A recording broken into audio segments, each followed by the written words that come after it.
Hello అందరికీ ఎలా ఉన్నారు? ఏం చేస్తున్నారు? చూశారు కదా, ఇంట్లో ఒక చిన్న పార్టీ ఉండే, దానికోసం నేను కొన్ని వెరైటీస్ ప్రిపేర్ చేశాను అనమాట. అయితే వీటన్నిటికీ అన్నీ ఈజీ రెసిపీసే, ఈజీగా చేసుకోవచ్చు, ఎప్పుడు చేస్తూనే ఉంటాము. అయితే కొన్ని టిప్స్ అండ్ ట్రిక్స్ కనుక ఫాలో అయితే చాలా టెన్షన్ పడుకోకుండా చాలా తొందరగా మనం ప్లాన్ చేసుకున్న టైం కన్నా ముందే చేసేసుకోవచ్చు. అందులో ఫస్ట్ది ఏంటంటే, ముందు వెజిటబుల్స్ కానీ మసాలాస్ కానీ అన్నీ రెడీగా పెట్టుకోవడం. వెజిటబుల్స్ అయితే క్లీన్ చేసి కట్ చేసి పెట్టుకోవడం, మసాలాస్ పేస్ట్ కొట్టాలి అంటే పేస్ట్ కొట్టేసుకొని పెట్టుకోవడం. ఇవి రెండు మాత్రమే మేజర్ వర్క్స్ కదా. అవి అయిన తర్వాత ప్రశాంతంగా వంట చేసుకోవచ్చు అనమాట. దానికన్నా ముందేంటంటే ఒక క్లారిటీ ఉండాలి, ఏ ఐటమ్స్ చేయాలి, ఎంతమందికి చేయాలి అని చెప్పి. అప్పుడేమవుతుందంటే 1-2 సార్లు వండిన తర్వాత ఎంత క్వాంటిటీ వండాలనేది తెలిసిపోతుంది. చాలామందికి ఇంక్లూడింగ్ నాతో సహా చాలాసార్లు ఇదర్ ఎక్కువ వండేస్తాను, లేదంటే తక్కువ వండేస్తాం అనమాట. అలా జరుగుతూ ఉంటుంది. సో అది అవాయిడ్ చేయడానికి కూడా ఎంతమంది గెస్ట్ వస్తున్నారో దాన్ని బట్టి మనకు రెగ్యులర్గా తీసుకునే రైస్ కానీ, లేదంటే ఇంకేదన్నా స్పైస్ ఐటమ్స్ కానీ క్యాలిక్యులేట్ చేసుకొని చేస్తే ఏమవుతుందో తెలుసా, వేస్ట్ చేయకోకుండా ఉంటాం ఒకటి. రెండోది ఏంటంటే, చాలా వరకు అందరం చేసేది మిగిలినవన్నీ ఫ్రిడ్జ్లోకి ఎక్కించి మళ్ళీ నెక్స్ట్ డే నుంచి మళ్ళీ వాటిని మళ్ళీ రీహీట్ చేసుకొని తింటూ ఉంటాం కదా. అది కూడా అవాయిడ్ చేయొచ్చు. సో వీలైనంత వరకు సరిపడినంత వరకు మాత్రమే వండుకుంటే మన పని కూడా తగ్గుతుంది. తర్వాత పని మనం మళ్ళీ ఫ్రిడ్జ్లోకి ఎక్కించాల్సిన పని కూడా తగ్గించుకోవచ్చు అన్నమాట. సో ఇవాళ నేను బగార్ రైస్తో స్టార్ట్ చేశాను. ఇంగ్రీడియంట్స్ మీకు ముందే చూపించేశాను, కట్ చేసి రెడీగా పెట్టేసుకున్నాను డైనింగ్ టేబుల్ మీద. అవి అక్కడ ఉన్నప్పుడే ఇవి స్టార్ట్ చేశాను అనమాట.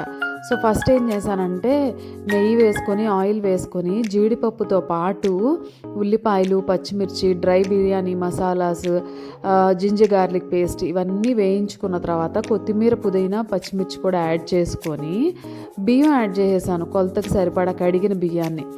తర్వాత అందులో ఎసరు పోసాను అనమాట. దీనివల్ల ఏమవుతుందంటే అది కుక్ అవుతూ ఉంటుంది, మిగతా మన పనులు చేసుకోవడానికి ఈజీగా ఉంటుంది అనమాట.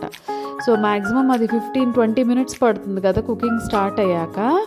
ఈలోగా మనం వేరేవి చేసేసుకోవచ్చు.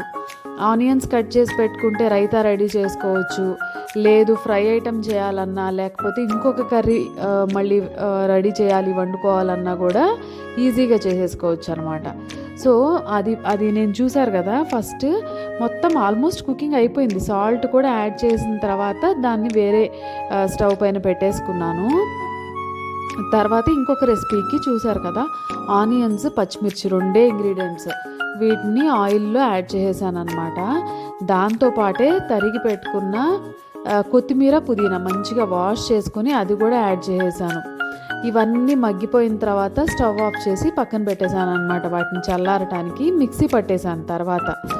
అలానే ఇందులో చూసారు కదా, 2 ఇంగ్రీడియంట్స్. థర్డ్ దాని గురించి అవేంటంటే మైదా ఇంకా కొంచెం కార్న్ఫ్లోర్ ఈక్వల్ క్వాంటిటీస్లో కొంచెం పించ్ ఆఫ్ సాల్ట్ వేసుకొని కలిపేసేసి పక్కన పెట్టుకున్నా. కొంచెం జారుగా కలుపుకున్నాను అనమాట, స్లరీ టెక్స్చర్ వచ్చేంత వరకు తీసుకొని పక్కన పెట్టేశాను. తర్వాత మీరు చూస్తున్నారు కదా, పన్నీర్లో ఉప్పు, పసుపు, కారం వేసేసి మంచిగా ఇలా కలిపి పెట్టేసి అక్కడ పెట్టేసాను అనమాట. ఓకేనా. ఇంకా అందులో మళ్ళీ మ్యారినేషన్ కోసం మళ్ళీ కలపడం అనే పని లేకుండా జారుగా తయారు చేసుకున్న ఇది ఉంది కదా మిక్స్చర్, దాన్ని వేసేసుకుని తిప్పేసాను. ఉత్తనే గిన్నె తిప్పేసి పక్కన పెట్టేసా. ఇంకేం చేయక్కర్లేదు, అది దానికి చక్కగా పట్టేస్తుంది. సో పన్నీర్ పకోడా రెడీ అయిపోతుంది అనమాట. సింపుల్, కానీ నిజంగా చెప్తున్నా టేస్ట్ కత్తిలాగా ఉంది, అసలు చాలా బాగా కుదిరింది. ఇంకో స్టవ్ పైన చూసారు కదా మీరు, ఆల్రెడీ బగార్ రైస్ కుక్ అయిపోయింది. కొంచెం నెయ్యి వేసి దమ్ముకి పెట్టేశాను అనమాట, మూత పెట్టేశాను. సో పన్నీర్ కోసం రెడీ అయిపోయింది కదా, నేను ఇంతకు ముందు చూపించిన మ్యారినేషన్, వాటిని చక్కగా ఆయిల్లో డిప్ చేసేసుకొని వేసేసుకున్నా. అస్సలు టైం పట్టలేదు, పన్నీర్ తొందరగా కుక్ అవుతుంది, అది మనకు తెలుసు. 7-8 మినిట్స్కి ఒక సెట్ ఇలా రెడీ అయిపోయింది అనమాట. అవి స్టిక్ అయి ఉంటాయి, ఏం ప్రాబ్లం లేదు. ప్లేట్లో వేసుకొని దాన్ని అన్స్టిక్ చేసుకుంటే సరిపోతుంది. ఓకేనా. అలా చేసుకున్న వాటిని నేను కొన్ని పోపు వేసి పెట్టుకున్నాను అనమాట. అయితే దాంట్లో ఏంటంటే కడాయిలో ఆయిల్ వేసుకొని వెల్లుల్లిపాయలు, ఎండుమిరపకాయలు, పచ్చిమిర్చి యాడ్ చేసేసాను. ఓకేనా. దాంట్లోనే కరివేపాకుతో పాటు కొంచెం ఉప్పు, పసుపు, కారం, ధనియా పౌడర్, జీరా పౌడర్, గరం మసాలాతో పాటు యాడ్ చేసేసాను అనమాట. ఓకేనా. ఇవన్నీ కామన్ ఇంగ్రీడియంట్స్. వీటిలో డైరెక్ట్గా యాడ్ చేసుకోవచ్చు, లేదంటే కొంచెం కర్డ్ వేసుకుని యాడ్ చేసుకున్న సాఫ్ట్నెస్ వస్తుంది. మీకు మంచిగా క్రంచీగా కావాలంటే అలానే వేసుకోండి. సో నేనేం చేశానంటే కొంచెం సాఫ్ట్గా ఉంటాయని చెప్పి కర్డ్ యాడ్ చేశాను అనమాట. సో కర్డ్ని మిక్స్ చేసి తర్వాత దాంట్లో వేపి పెట్టుకున్న పన్నీర్ పకోడాస్ని యాడ్ చేసేసాను. చాలా చాలా టేస్టీగా ఉంటుంది కర్డ్ యాడ్ అయితే. ఇష్టం లేని వాళ్ళు దీన్ని స్కిప్ చేసి అదే ప్లేస్లో టమాటో సాస్, చిల్లీ సాస్ వేసుకోవచ్చు. ఓకేనా. ఇది ఒకటి ఏంటంటే ఇది ఒక సైడ్ డిష్ కింద చాలా చాలా చాలా బాగుంటుంది. ఇది అయిపోయిన తర్వాత ఇది చాలా తొందరగా కుక్ అవుతుంది. ఒకసారి మీరు ఫ్రై చేశారనుకోండి పన్నీర్ని, చక్కగా ఇంకా మిగతా పోపు వేసి అలా కలిపి పక్కన పెట్టేసుకోవడమే.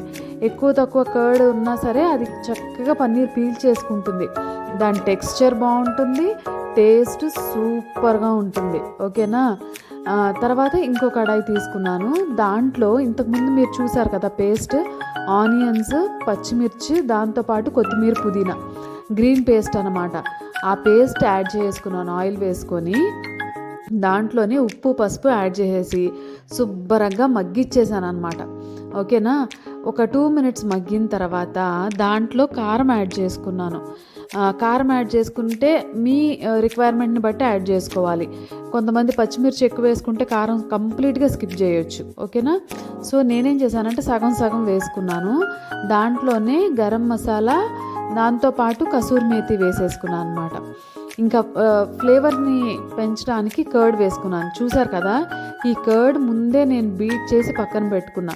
మిగిలిన ఇంగ్రీడియంట్స్ అన్నీ కూడా రెడీ చేసి పక్కన పెట్టుకున్న తర్వాత కుక్ చేస్తున్నాను అనమాట. దానివల్ల చాలా టైం సేవ్ అవుతుంది. సో కట్ చేసి పెట్టుకున్న మష్రూమ్స్ వాటిని డైరెక్ట్గా యాడ్ చేసేసాను వాష్ చేసి సాల్ట్ వాటర్లో. అవి కుక్ అయిపోతాయి. ఇంకా మనం అడిషనల్గా ఒక్క చుక్క కూడా వాటర్ పోయాల్సిన అవసరం లేదు.